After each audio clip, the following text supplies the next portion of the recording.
Hello everyone and welcome back. Today I'm going to review The Serpent and the Wings of Night by Carissa Broadbent. The adopted daughter of the Nightborn king, Oooooh, has carved a place in a world designed to kill her.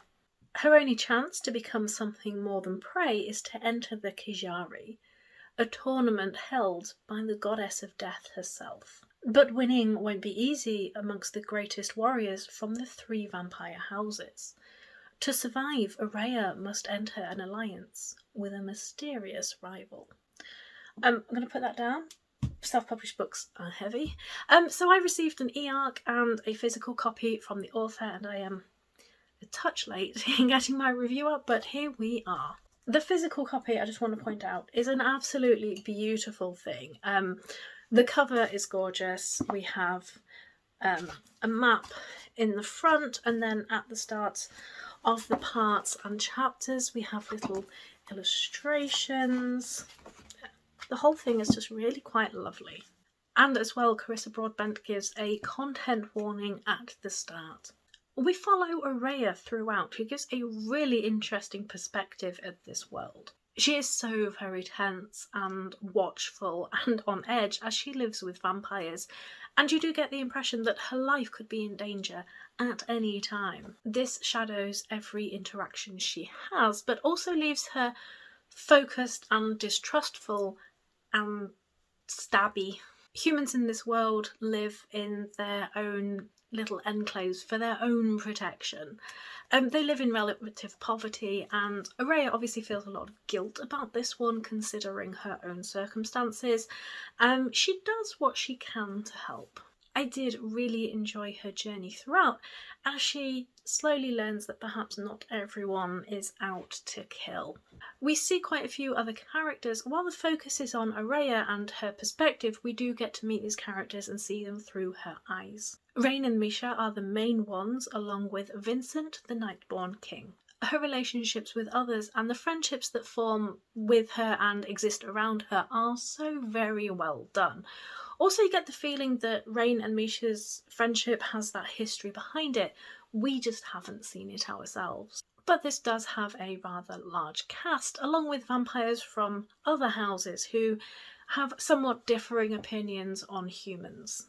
This world, though, is incredibly built with so much detail and thought throughout. Somehow it feels ancient and lived in, and there is depth and stories to be had.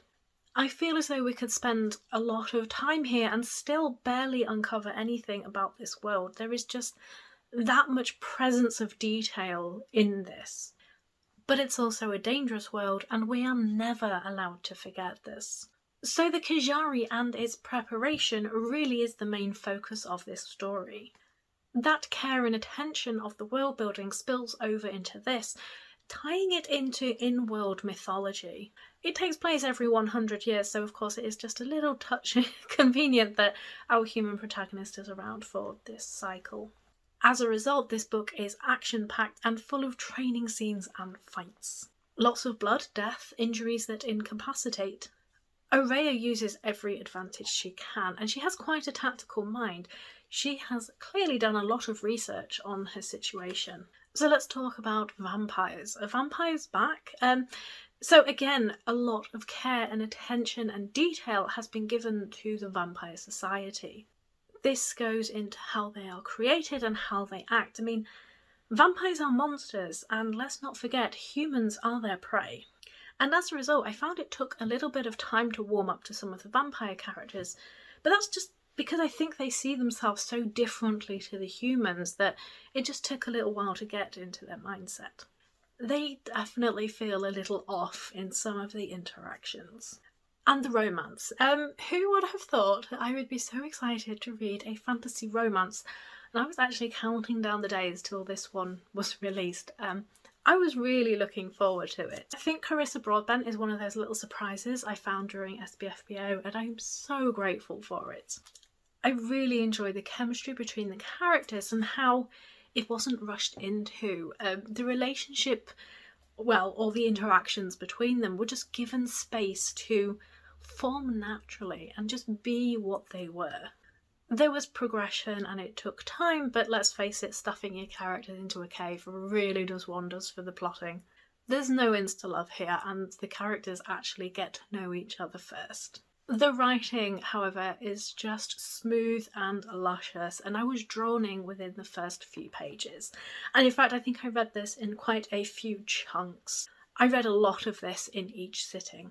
Carissa's writing was really good in The War of the Lost Hearts, but I just feel like there's been even more of an improvement here.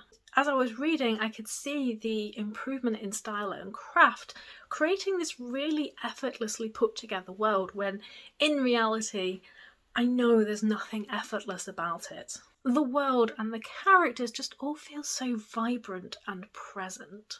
The pacing is good. There are intense fighting scenes, and there are lulls when there needs to be to allow some of that vulnerability to come out. And of course, when you've been hacked at by a sword, you do need a bit of time to recover. But I could not put this down in the last 25% or so. I just had to get to the end and find out what happened. And speaking of which, I cannot wait for the next book because I really need to know what's going to happen next. So that was The Serpent and the Wings of Night.